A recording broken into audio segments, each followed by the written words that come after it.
So good afternoon class. Last class में हमने देखे थे अल्काइंस के सारे रिएक्शन। आज हम लोग देखने वाले हैं एरोमेटिक हाइड्रोकार्बन, जिन्हें कहा जाता है अरीन्स। सबसे पहले एरोमेटिक वर्ड का मतलब क्या होता है। तो एरोमेटिक एक्चुअली में क्या है, कोई ग्रीक वर्ड है जिसमें एरोमा का मतलब होता है एक स्वीट स्मेल। अब इसमें हम देखते हैं कि एरोमेटिक हाइड्रोकार्बन होता क्या है। तो सबसे पहली कंडीशन जो है एरोमेटिक हाइड्रोकार्बन की, वो है कि वहाँ पे एक डबल बॉन्ड प्रेजेंट रहने चाहिए, डबल बॉन्ड प्रेजेंट रहने चाहिए। सेकेंड,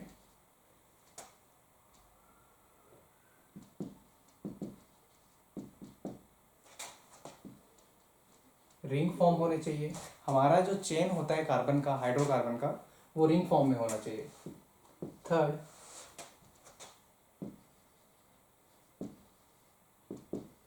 हकल रूल को फॉलो करना चाहिए।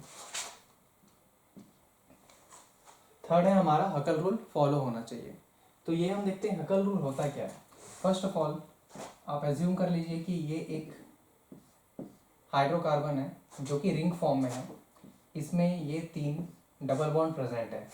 तो टोटल नंबर ऑफ यहाँ पे जो डबल बॉन्ड होंगे वो है 3।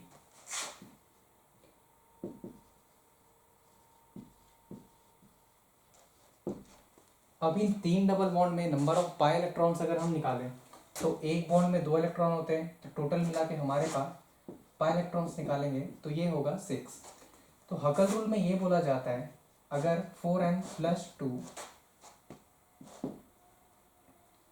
Is equals to number of pi electron, अगर ये सेटिस्फाई होता है और n की वैल्यू हमें इंटीजर मिलती है, तब ये जो कंपाउंड है जिसका हम हकल रूल से फॉलोअप कर रहे हैं वो कंपाउंड एरोमेटिक कंपाउंड होगा। तो यहाँ पे देख सकते हैं हम नंबर ऑफ पाई इलेक्ट्रॉन यहाँ पे 6 दिया हुआ है, तो 4n+2 इज इक्वल्स टू 6 लेंगे तो 4n इज इक्वल्स टू 4 मिलेगा हमें, then n equals to 1। n हमारे पास इंटीजर वैल्यू मिल रही है। इसका मतलब ये है कि हमारे पास जो कंपाउंड है वो है एरोमेटिक हाइड्रोकार्बन। सिमिलरली अगर मान लीजिए हमारे पास कोई एक और कंपाउंड है,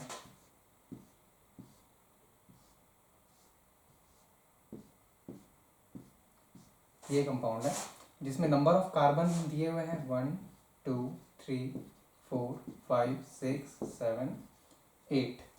total number of pi bond 1 2 3 and 4। तो नंबर ऑफ पाई इलेक्ट्रॉन हमारे पास हो जाएगा 6। इसके लिए अगर हम सॉल्व करेंगे 4n+2 इज इक्वल्स टू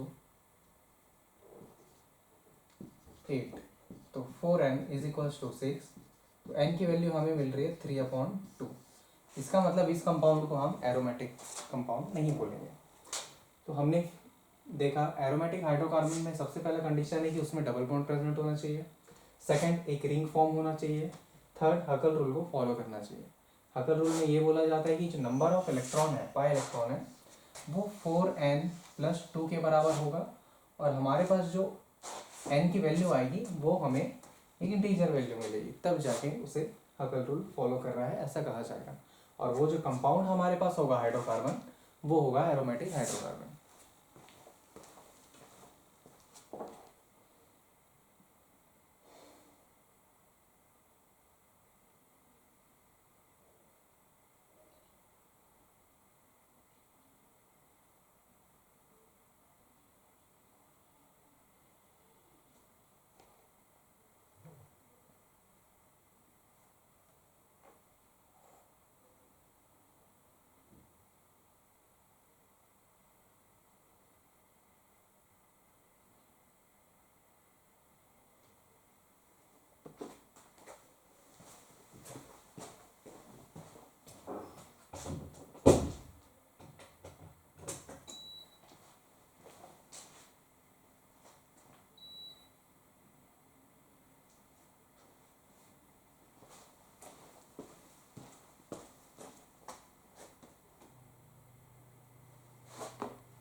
चलिए नेक्स्ट देखते हैं।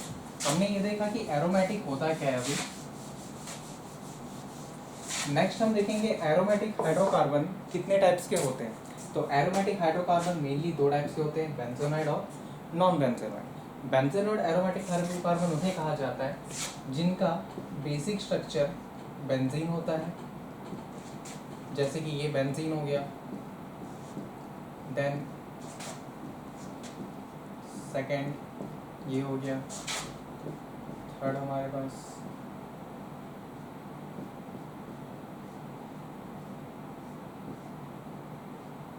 ये रहेगा।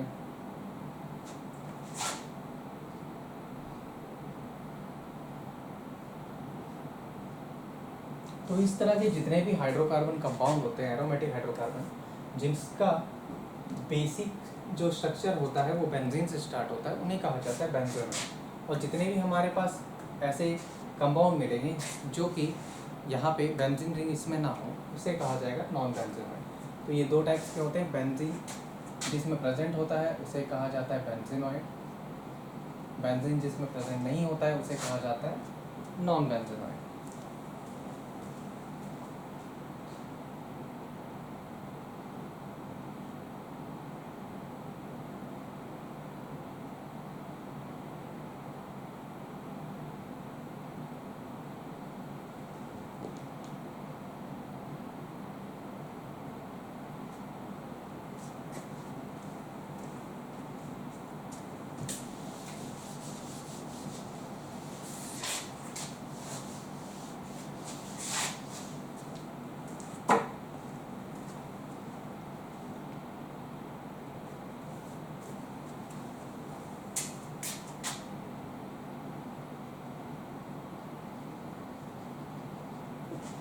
नेक्स्ट हम देखने वाले नोमेनक्लेचर। तो फर्स्ट ऑफ ऑल जो हमारे पास बेसिक स्ट्रक्चर है एरोमेटिक हाइड्रोकार्बन में वो है बेंजीन। इसके बाद अगर मान लीजिए हमारे पास जो स्ट्रक्चर है उसमें एक CH3 एटम जुड़ जाता है, उसे कहा जाता है टॉलिन। देन अगर मान लीजिए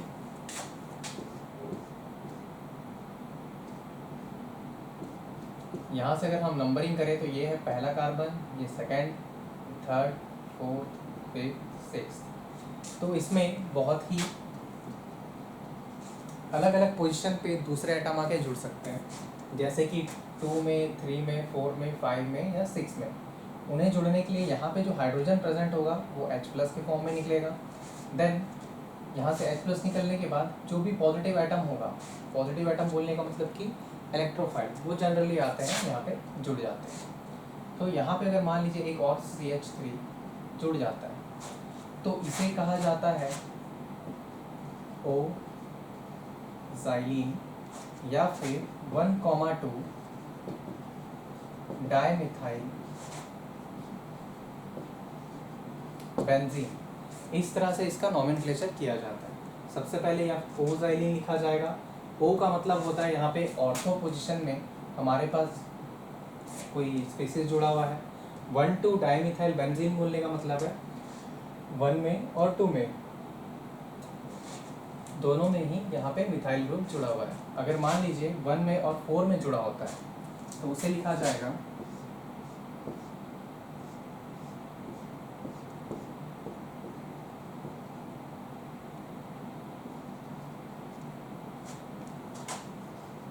P ज़ाइलीन या फिर 1,4 डाइमिथाइल बेंजीन। इस तरह से इसका नेमिंग किया जाता है। यहाँ पे देखिए हमारे पास 3 अलग अलग पोजीशन है। पहला है 2 या फिर 6, दूसरा है 3rd या फिर 5th, तीसरा है 4th। इस केस में अगर मान लीजिए 2 या फिर 6 में कोई एटम जुड़ते हैं या स्पीसीज जुड़ते हैं, उन्हें कहा जाता है ऑर्थो पोजीशन। अगर 3 या फिर 5 में जुड़ते हैं तो उसे कहा जाता है मेटा पोजीशन। और अगर मान लीजिए 4 में जोड़ते हैं तो उसे कहा जाता है पैरा पोजीशन। तो ये नोमेनक्लेचर में यूज़ किया जाता है। जनरली 2 और 6 को कहा जाता है ऑर्थो, 3 और 5 को कहा जाता है मेटा, 4 को कहा जाता है पैरा। यहाँ पे हम देख सकते हैं जैसे कि सेकंड पोजीशन पे जुड़ा था तो हमने कह दिया ओजाइलिन। ओजाइलिन का मतलब है ऑर्थोजाइलिन। सिमिलरली यहाँ पे फोर्थ में अगर जुड़ा है तो उसे कहा जाएगा पीजाइलिन, मतलब कि पैराजाइलिन। और अगर मान लीजिए मेटा पोजीशन पे कोई जुड़ता है तो उसे कहा जाएगा एम।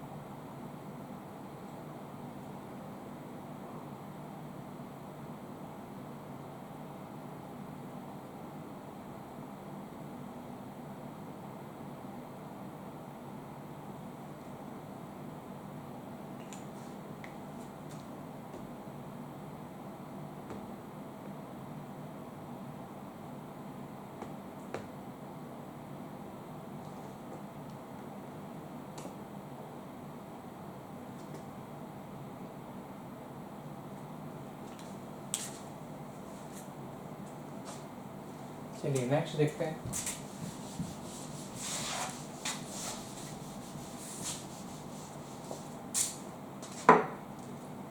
नेक्स्ट अगर मान लीजिए एक बेंजीन रिंग है, यहाँ पे OH अगर जुड़ जाता है तो इसके जनरल नेम में बेंजाइल नहीं होता है, फिनाइल आ जाता है। इसका नाम हो जाएगा फिनाइल एल्कोहल। बट अगर मान लीजिए यहाँ OH की जगह पे एक CH2 ग्रुप आ जाता है और साथ ही OH होता है, तब इसे कहा जाएगा बेंजाइल एल्कोहल।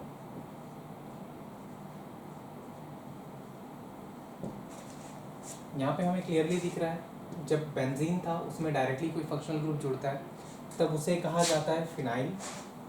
और अगर मान लीजिए एक CH2 जुड़ जाता है उसके बाद इसे कहा जाता है बेंजाइल।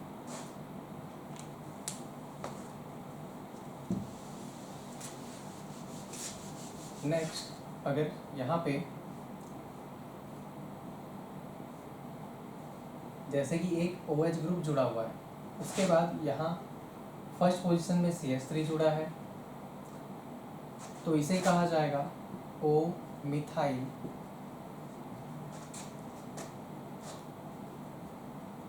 फेनॉल। इसका जनरल नेम आ जाता है फेनॉल, तो इसे कहा जाएगा O मिथाइल फेनॉल। देन अगर मान लीजिए यहाँ पे CH3 जुड़ा होता है तो उसे कहा जाएगा P मेथाइल फेनॉल। और फॉर एग्जांपल इस जगह पे जुड़ जाता है तो इसे कहा जाता है M मिथाइल फेनॉल। तो इस तरह से ये सीक्वेंस चलता जाता है। सबसे पहले ऑर्थो पोजीशन होता है, सेकंड मेटा पोजीशन होता है, थर्ड पैरा पोजीशन होता है। इसे आप नोट कर लें।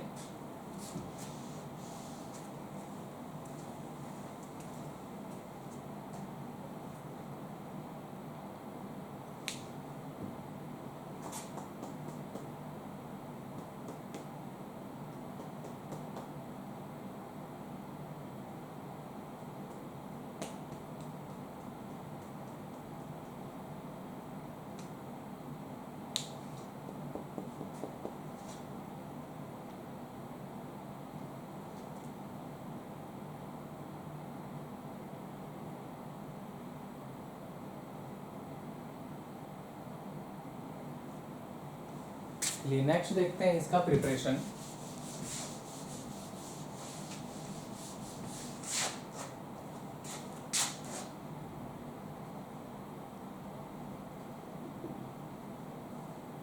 इसकी प्रिपरेशन में सबसे पहले फ्रॉम एल्काइन।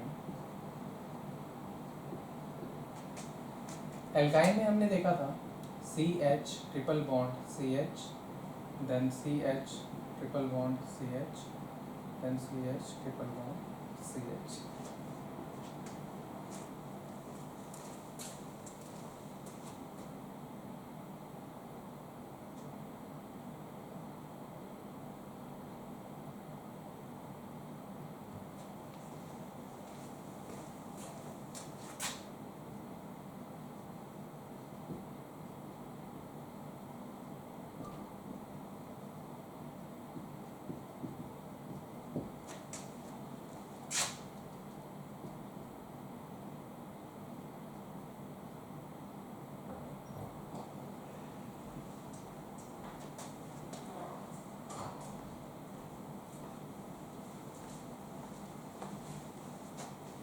तो यहाँ पे हम देख सकते हैं जब हमारे पास इस तरह से 3 एसिटिलीन ग्रुप रहते हैं तो उनका जब पॉलीमराइजेशन किया जाता है, सबसे पहले हम लेते हैं रेड हॉट आयरन ट्यूब जिसमें इसे डाला जाता है, देन टेम्परेचर रेज करके 873 केल्विन तक हम लेके जाते हैं।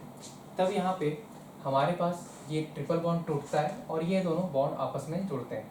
इस तरह से ये पॉलीमराइजेशन होता है और यहाँ पे बेंजीन रिंग का फॉर्मेशन होता है।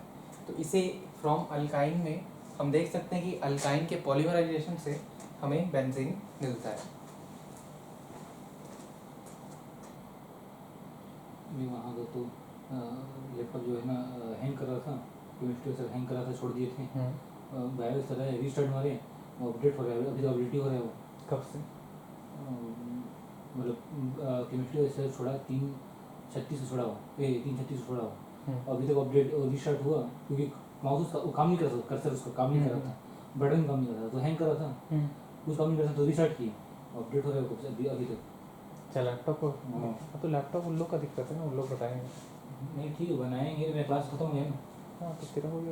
एक काम करो तो मैं इधर नहीं कर ली तेरा हैं। अच्छा मतलब तेरा आ ही नहीं रहा है ना? नहीं वो तो कोई नहीं हो रहा है, अभी भी अपडेट हो रहा है। हाँ तो तू उनको एक बार ना पारस जैन सर को तू मैसेज कर क्योंकि तेरा टाइम है अभी। हाँ ये सर यहाँ पे ये स्टार्ट सर बता दूँ। हाँ तारिक सर को बता दिया, पारस जैन मैं तो बोल रहा हूँ पारस जैन सर को बताएगा ना वो ज़्यादा सही रहेगा। किसको? Paras Jain technical team. हाँ फिर ताती सर को बताएगा, फिर ताती सर उनको कॉल करेंगे तो बताता हूँ। ठीक।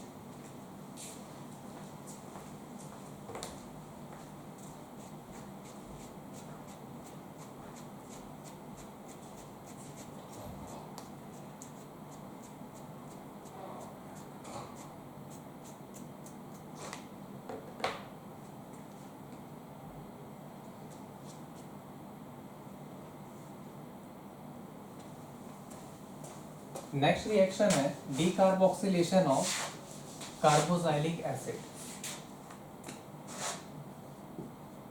डीकार्बोक्सिलेशन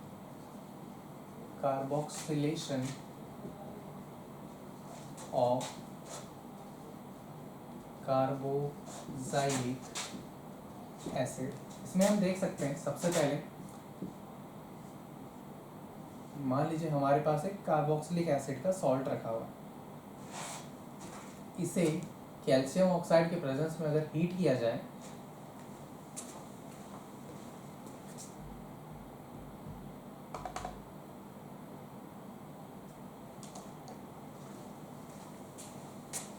और साथ ही यहाँ पे NaOH मिक्स किया जाए तब हमें जो प्रोडक्ट मिलेगा वो डायरेक्टली मिलता है बेंजीन प्लस Na2CO3। यहाँ पे हीट करने से क्या होता है कि जो कैल्शियम ऑक्साइड है वो कैल्शियम कार्बोनेट बनाता है और कैल्शियम कार्बोनेट बनने के बाद सोडियम उसके साथ रिएक्ट करके सोडियम कार्बोनेट बन जाता है और हमारे पास as a product benzene ring हमें मिल जाता है।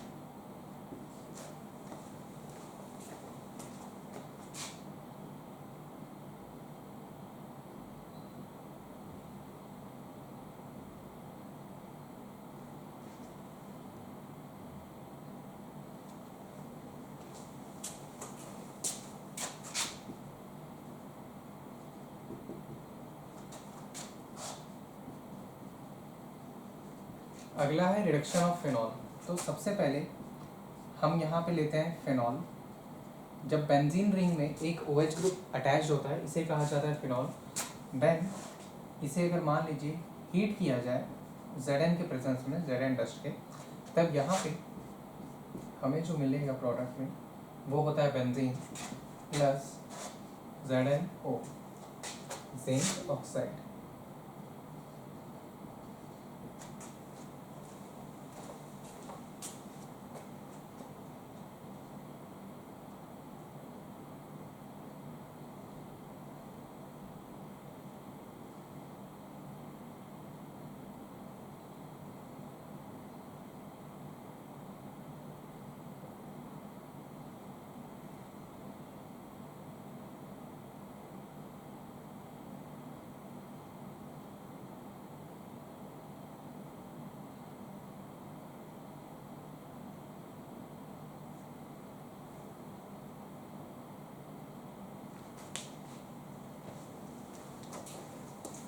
नेक्स्ट हम देखने वाले हैं इसकी केमिकल प्रॉपर्टीज।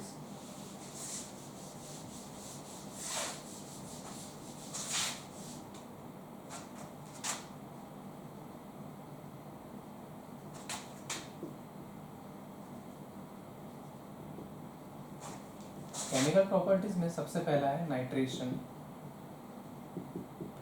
तो नाइट्रेशन हमें याद रखना है कि नाइट्रेशन जब भी किसी भी कंपाउंड का किया जाता है तो वहाँ पे H2SO4 plus HNO3 concentrated form में लिया जाता है, तब जाके ही उसका रिएक्शन आगे एज अ नाइट्रेशन कंप्लीट होता है। तो हम यहाँ पे सबसे पहले एक बेंजीन रिंग लेते हैं। बेंजीन रिंग में यहाँ पे जो ये डबल बॉन्ड है ये रेजोनेटिंग स्ट्रक्चर होता है, तो इस डबल बॉन्ड को हम ऐसे इस तरह से सर्कल की तरह डिनोट करते हैं। फिर यहाँ पे जब concentrated HNO3 and concentrated H2SO4 डाला जाएगा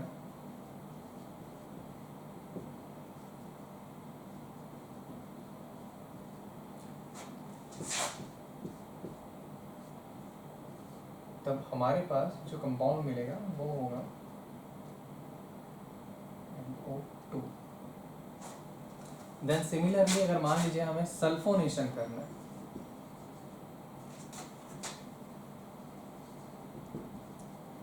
सल्फोनेशन के लिए यूज होता है कॉन्सेंट्रेटेड H2SO4।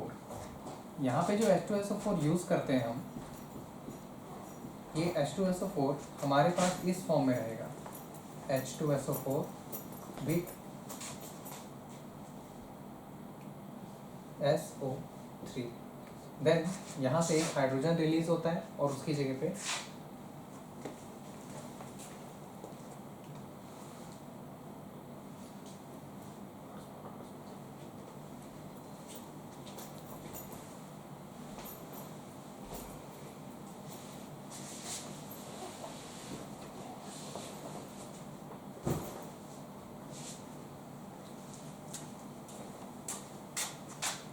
देन यहाँ पे हीट करने पर हमारे पास HSO3 अटैच हो जाता है। यहाँ पे हम देख सकते हैं डायरेक्टली हमें जो कंपाउंड मिलेगा वो होगा SO3H। तो इस तरह से इसका सल्फोनेशन होता है। एंड सबसे पहले हम फिर से देख लेते हैं नाइट्रेशन कैसे होता है। नाइट्रेशन के लिए हमारे पास जो रिएजेंट होता है वो होता है concentrated H2SO4 and concentrated HNO3। तो जब भी इनके प्रेजेंस में किसी भी कंपाउंड को रखा जाता है तो उसका वहाँ पे नाइट्रेशन हो जाता है और NO2 ग्रुप जुड़ जाता है। NO2 ग्रुप जुड़ता है तो यहाँ पे हम देख सकते हैं कि जो NO2 ग्रुप होता है वो पॉजिटिवली चार्ज होता है और यहाँ से रिलीज होता है OH-। फिर यहाँ पे सल्फोनेशन में हम देख सकते हैं कि हमें जब सल्फोनेशन करना होता है तब अटैच होने वाला जो ग्रुप होता है वो होता है SO3H। तो इस तरह से यहाँ पे नाइट्रेशन कंप्लीट कर लिया हमने, देन सल्फोनेशन। अब नेक्स्ट हम पढ़ने वाले हैं हैलोजिनेशन।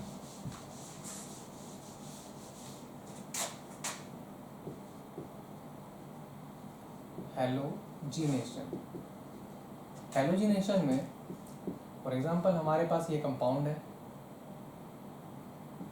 बेंजीन, इसमें हमने Cl2 ऐड किया और साथ ही एनहाइड्रस FeCl3 या फिर AlCl3, FeCl2 और AlCl3। इस तरह से जब भी ये रिएक्टेंट लिए जाएंगे हमें हैलोजिनेशन करना होगा तो हमारे पास एनहाइड्रस AlCl3 या FeCl2 होना चाहिए, तब जाके किसी भी कंपाउंड का हैलोजिनेशन कंप्लीट होता है।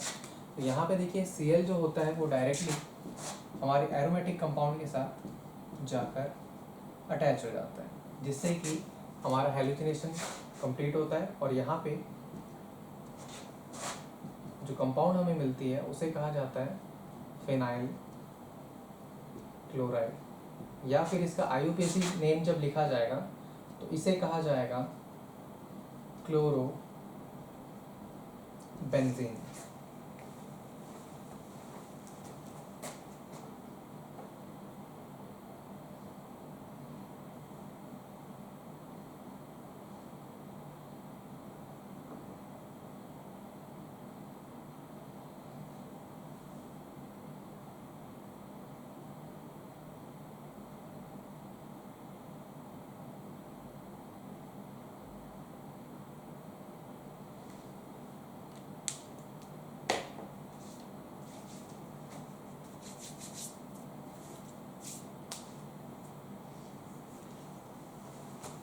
नेक्स्ट चलिए आगे देखते हैं।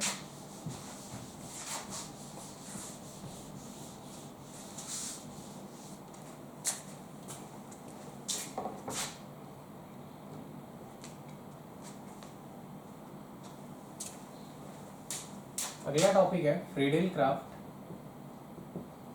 Friedel craft alkylation. Friedel craft alkylation, इसमें क्या होता है? सबसे पहले जैसे कि इसके नाम में लिखा है अल्काइलेशन, तो यहाँ पे हमारे पास जो अल्काइल ग्रुप होता है जैसा कि CH3 या फिर C2H5, इस तरह से अलग अलग अल्काइल ग्रुप इसमें अटैच हो जाता है। तो सबसे पहले हम यहाँ पे लेते हैं बेंजीन। बेंजीन में एनहाइड्रस AlCl3 लिया जाता है, साथ ही CH3Cl। जो भी अल्काइल ग्रुप हमें अटैच करना हो उसके हैलाइड को यहाँ पे लिया जाता है, जिससे कि हमारे पास जो अटैच ग्रुप हमें मिलता है वो मिलता है अल्काइल ग्रुप। इसका नाम हमने देखा टॉलिन होता है, या फिर इसे कहा जाएगा methyl benzene.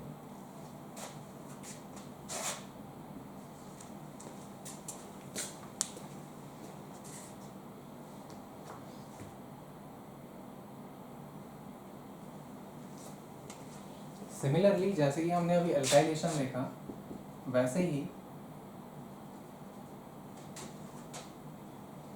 Friedel craft acylation भी होता है। फ्रीडेल क्राफ्ट असाइलेशन में क्या होता है कि हमारे पास जो असाइल ग्रुप होता है CH3CO, इस ग्रुप को कहा जाता है असाइल ग्रुप, इसका अटैच हो जाता है। यहाँ पे देखिए हमारे पास है benzene plus CH3COCl in presence of anhydrous AlCl3। ये हमें फॉर्म करके देगा बेंजीन रिंग, साथ ही C double bond O CH3। इसे कहा जाता है असाइल ग्रुप। यहाँ पे हमें क्लियरली दिख रहा है कि जो फॉर्म हुआ है वो हुआ है एक कीटोन ग्रुप, तो इसका नाम हो जाता है बेंजो।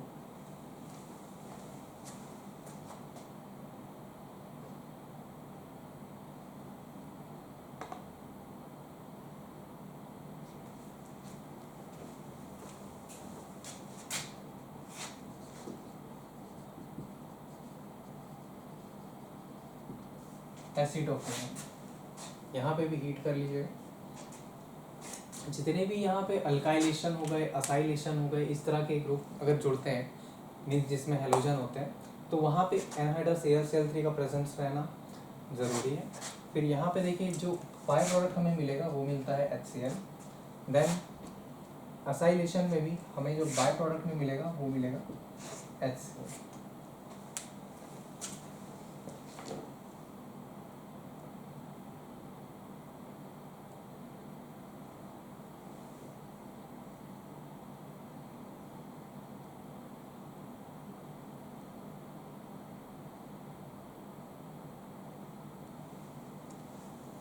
चलिए नेक्स्ट हम देखते हैं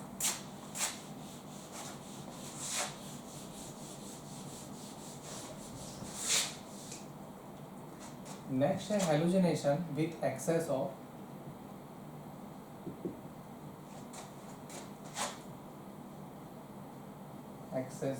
Cl2। तो यहाँ पे हमारे पास बेंजीन रिंग है, बेंजीन रिंग में हमने डाला Cl2 एक्सेस में, then in dark and anhydrous AlCl3।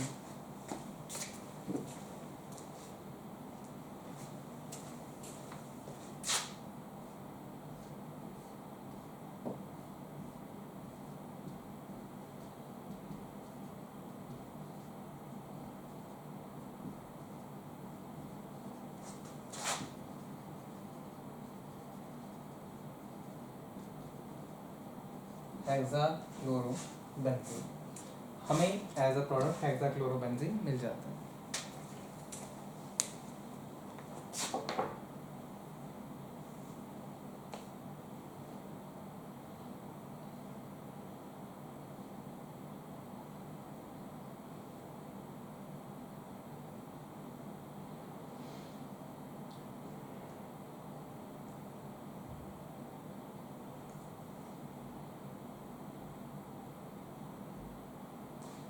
पानी रखा है। नहीं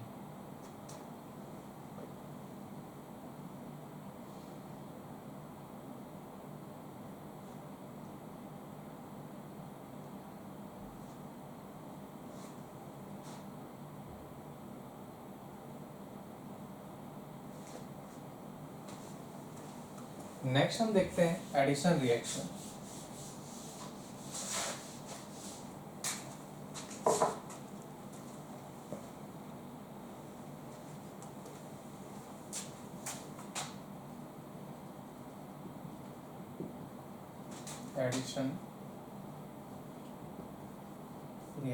एडिशन रिएक्शन में हमारे पास ये रहा बेंजीन रिंग। बेंजीन रिंग में अगर मान लीजिए हाइड्रोजन का एडिशन करना होता है तब हम वहाँ पे हीट करते हैं, और साथ ही निकल का प्रेजेंस होना ज़रूरी है। निकल भी रह सकता है, पीटी भी रह सकता है और पीडी भी रह सकता है। ये सभी के सभी एज अ रिड्यूसिंग एजेंट के कैटलिस्ट काम आते हैं। देन यहाँ पे हीट करने पर जितने भी डबल बॉन्ड होते हैं इसके ब्रेक हो जाते हैं और वहाँ पे हाइड्रोजन आके अटैच हो जाते हैं।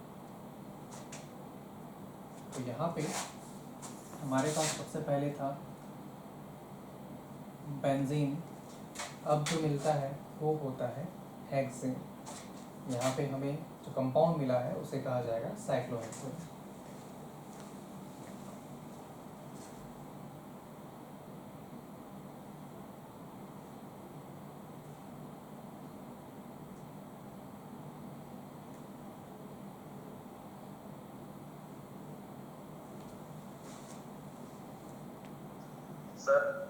हाँ क्या क्या प्लेटिनम निकल के साथ पीडी, पीटी है और पीडी है, निकल प्लेटिनम पैलेडियम।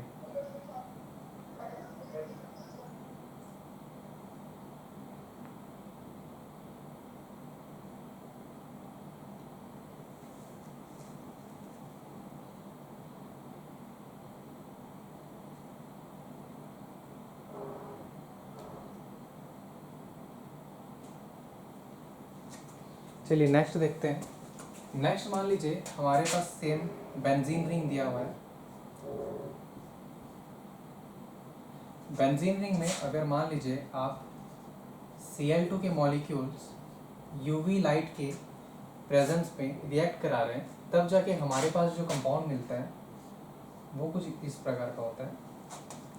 यहाँ पे Cl, Cl, Cl, Cl, Cl, यहाँ पे हमें दिख रहा है हमारे पास जो कंपाउंड बना है इसका नाम हो जाएगा benzene hexa chloride. Benzene hexa chloride को शॉर्ट फॉर्म में कहा जाएगा BHC। इसका जो यूज होता है वो हमारे घरों में एज अ गैमेक्सिन यूज किया जाता है। गैमेक्सिन का जो वाइट पाउडर होता है आप उससे रिलेट कर सकते हैं। सबसे पहले हमने लिया बेंजीन, उसमें क्लोरीन मिलाया, साथ ही यूवी लाइट के प्रेजेंस में इसे रिएक्ट कराया, तब हमारे पास जो कंपाउंड मिलेगा वो मिलेगा benzene hexa chloride. Short form में इसे कहा जाता है BHC, और साथ ही इसका कॉमन नेम होता है गैमेक्सिन।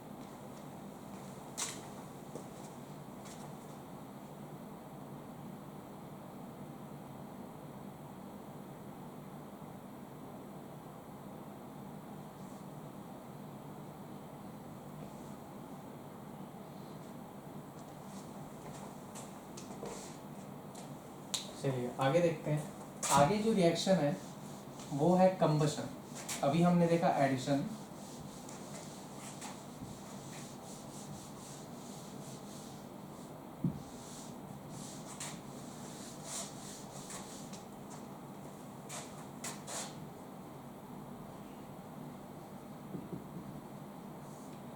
कंबशन में हम इसे C6H6 लिख सकते हैं प्लस 15/2 ऑक्सीजन। ये फॉर्म करेगा CO2 प्लस H2। यहाँ पे हम देख सकते हैं 6 कार्बन थे तो इसे 6 CO2 लिखा जा सकता है। तो कंबशन में जितने भी हाइड्रोकार्बन होते हैं, चाहे अल्कीन हो या अल्काइन हो, वो सारे के सारे अपने प्योर ऑक्साइड्स में आ जाते हैं। जैसा कि कार्बन जलने पर कार्बन डाइऑक्साइड प्रेजेंट करेगा, हाइड्रोजन जलने पर वाटर का फॉर्मेशन करेगा।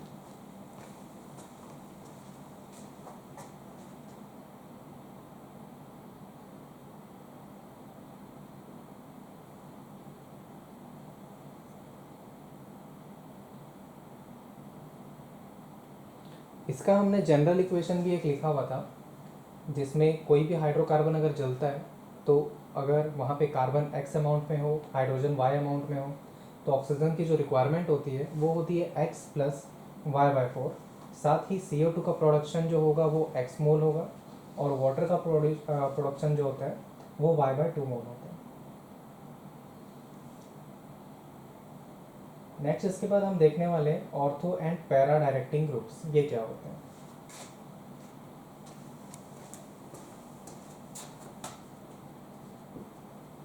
Ortho and para directing groups. For example मान लीजिए हमारे पास कंपाउंड है जो कि है फिनॉल। तो यहाँ पे हम देख सकते हैं हाइड्रोजन की बॉन्ड इसके साथ बनी हुई है। ऑक्सीजन के पास 2 लोन पेयर होते हैं जो कि इस बॉन्ड में शिफ्ट हो सकते हैं। ये इलेक्ट्रॉन मान लीजिए यहाँ आने की टेंडेंसी रखता है, तो यहाँ पे जो बॉन्ड प्रेजेंट होगा वो ब्रेक होने के बाद ऑर्थो पोजीशन में नेगेटिव चार्ज प्रोड्यूस करेगा। देन उस नेगेटिव की वजह से यहाँ पे पॉजिटिव इंड्यूस हो जाएगा। यहाँ पॉजिटिव होने की वजह से पैरा पोजीशन में हमें फिर नेगेटिव मिलेगा, देन फिर पॉजिटिव मिलेगा और फिर नेगेटिव मिलेगा। इस तरह से हम देख सकते हैं अगर हमारे पास मान लीजिए -I ग्रुप होते हैं या -R ग्रुप होते हैं। -R ग्रुप बोलने का मतलब है रेजोनेंस में ऐसे ग्रुप जो कि इलेक्ट्रॉन्स को रिंग में डोनेट करते हैं। यहाँ पे OH में से O के पास लोन पेयर था, तो लोन पेयर उसने रिंग में डोनेट करने की कोशिश की। इसके डोनेशन की वजह से जो ऑर्थो पोजीशन है वहाँ पे नेगेटिव चार्ज आया, मेटा में पॉजिटिव आया और पैरा में फिर से नेगेटिव आया। तो यहाँ पे अगर मान लीजिए कोई भी न्यूक्लियोफाइल आता है, अगर मान लीजिए न्यूक्लियोफाइल आ गया तो न्यूक्लियोफाइल आके कहाँ पे जाएगा, मेटा पोजीशन में जाएगा। और अगर कोई इलेक्ट्रोफाइल आता है तो इलेक्ट्रोफाइल की टेंडेंसी होगी वो सबसे पहले यहाँ ऑर्थो पोजीशन में आए या फिर सेकंड पैरा पोजीशन में आए। तो सबसे पहले हम यहाँ पे देख लेते हैं न्यूक्लियोफाइल के लिए। अगर कोई न्यूक्लियोफाइल आता है तो न्यूक्लियोफाइल के पास एक ही पोजीशन है जो कि है मेटा, तो OH ग्रुप हमारे पास वैसे ही रहने वाला है। न्यूक्लियोफाइल जब भी होगा वो मेटा डायरेक्टिंग हो जाएगा। यहाँ से हम देख सकते हैं ऑर्थो और पैरा डायरेक्टिंग कौन होगा, जितने भी इलेक्ट्रोफाइल होंगे वो होंगे। किस केस में, जब भी -R ग्रुप अटैच्ड होगा।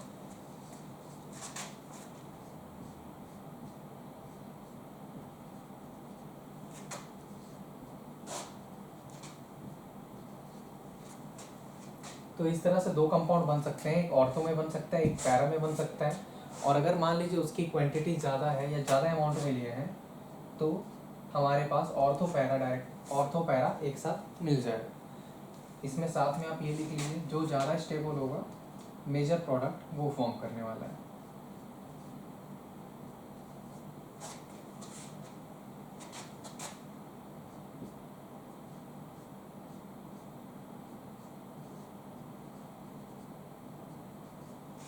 तो ओवरऑल देखा जाए तो यहाँ पे 3 प्रोडक्ट पॉसिबल है, एक ऑर्थो, दूसरा पैरा और तीसरा जो कि ऑर्थो और पैरा दोनों है। ये तब होगा जब हमारे पास जो इलेक्ट्रोफाइल होगा वो बहुत ही ज़्यादा स्ट्रॉन्ग होगा और ज़्यादा अमाउंट में होगा।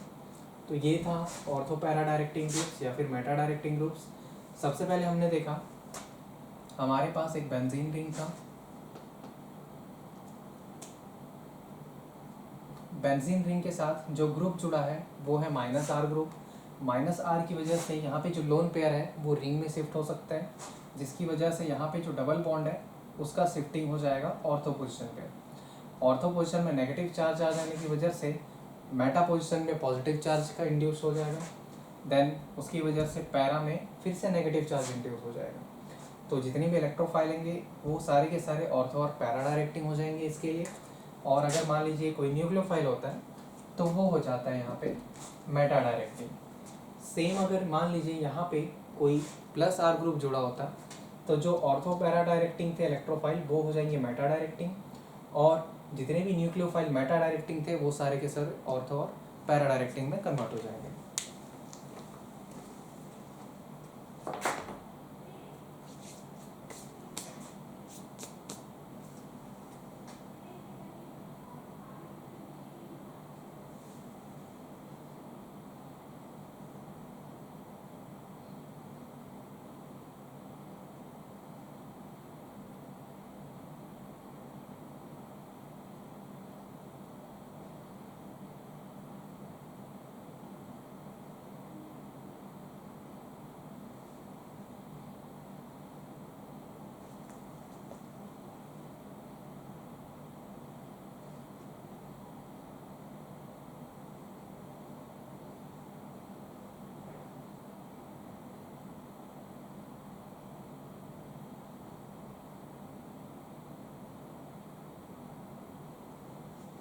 तो चलिए नेक्स्ट एक और ग्रुप देख लेते हैं मेटा डायरेक्टिंग के लिए। आई होप आप लोग इसे लिख चुके होंगे।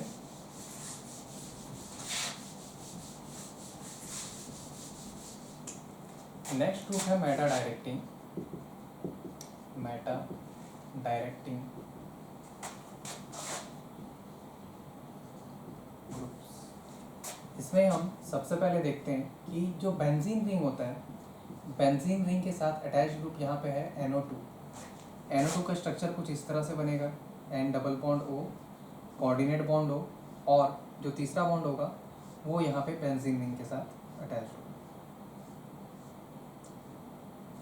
तो नेक्स्ट हम देखें तो यहाँ पे ये डबल बॉन्ड जो फॉर्म किया हुआ है, ये डबल बॉन्ड ब्रेक होंगे। डबल बॉन्ड के ब्रेक होने की वजह से, जैसे कि यहाँ पे पॉजिटिव चार्ज था, तो ये डबल बॉन्ड ब्रेक करके यहाँ पे आएगा नेगेटिव चार्ज, यहाँ आएंगे पॉजिटिव, यहाँ negative, then positive, then negative, then positive. ये पॉजिटिव और ये नेगेटिव मिलके दोनों ही डबल बॉन्ड का फॉर्मेशन कर लेंगे। अब यहाँ पे जितने भी इलेक्ट्रोफाइल आएंगे वो सारे के सारे कहाँ जाएंगे, जहाँ पे उन्हें इलेक्ट्रॉन डेंसिटी ज़्यादा दिखेगा। तो यहाँ पे इलेक्ट्रॉन डेंसिटी हमारे मेटा पोजीशन में ज़्यादा है, जिसकी वजह से इलेक्ट्रोफाइल जब भी यहाँ पे आएगा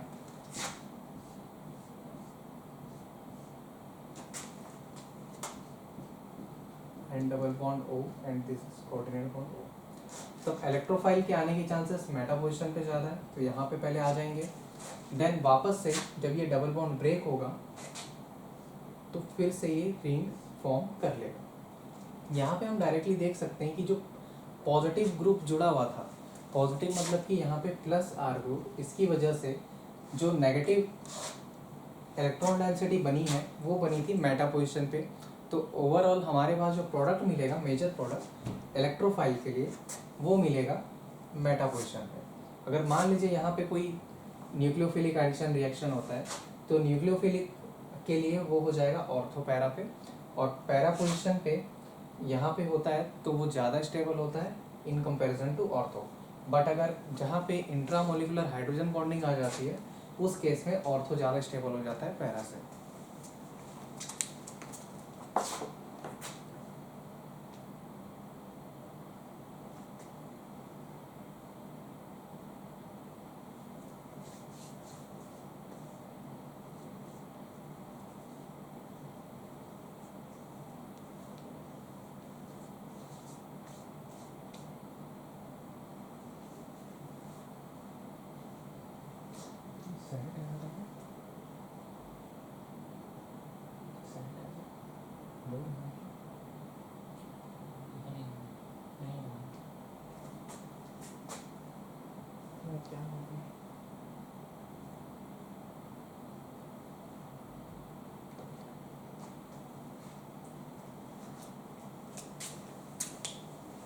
चलिए नेक्स्ट देखते हैं कार्सिनोजेनिसिटी एंड टॉक्सिसिटी। ये हमारे इस चैप्टर का लास्ट टॉपिक है,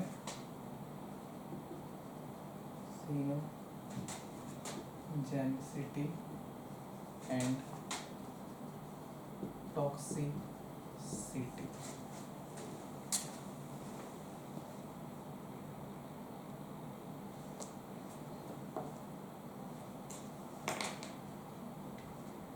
तो यहाँ पर देखिए जैसे कि जितने भी कंपाउंड होते हैं जो एक बेंजीन से ज़्यादा उसमें बेंजीन रिंग प्रेजेंट हो,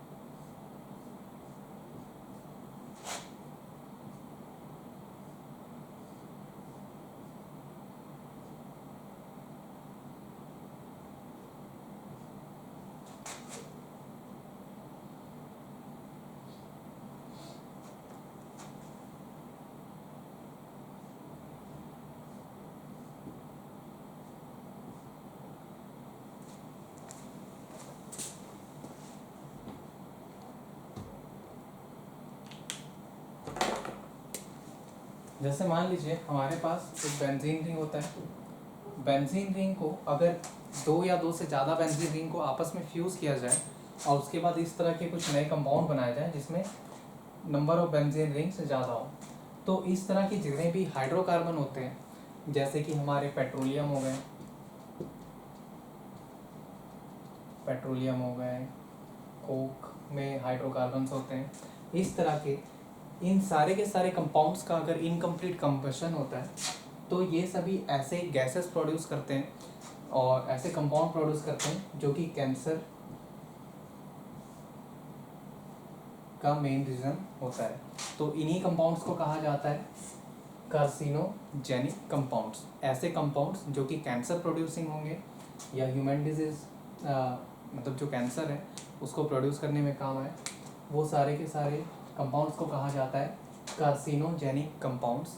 ये जनरली जितने भी हमारे बेंजीन जो कि दो या दो से ज़्यादा आपस में फ्यूज़ हो जाते हैं और इनका इनकम्प्लीट कंबशन होता है, जैसे कि एग्जांपल के लिए हम ले सकते हैं कि नैप्थलीन बॉल जो हमारे घरों में होता है, वो सारे के सारे कंपाउंड्स क्या होते हैं, इस तरह के बेंजीन रिंग से बने होते हैं।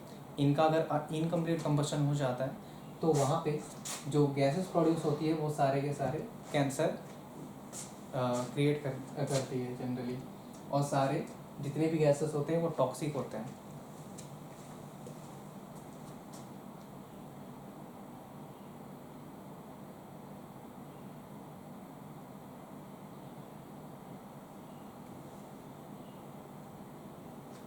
तो इसमें आप शॉर्ट पॉइंट्स में लिख लें कि हमारे पास जितने भी हाइड्रोकार्बन होते हैं उनके इनकम्प्लीट कंबशन की वजह से टॉक्सिक गैसेस निकलते हैं जो कि ह्यूमन बॉडी पे एंटर करने के बाद कुछ बायोकेमिकल रिएक्शंस होके फाइनली हमारे डीएनए को डैमेज कर देते हैं और कैंसर प्रोड्यूस कर देते हैं। तो आज की क्लास यहाँ पे ख़त्म होती है। Thank you class.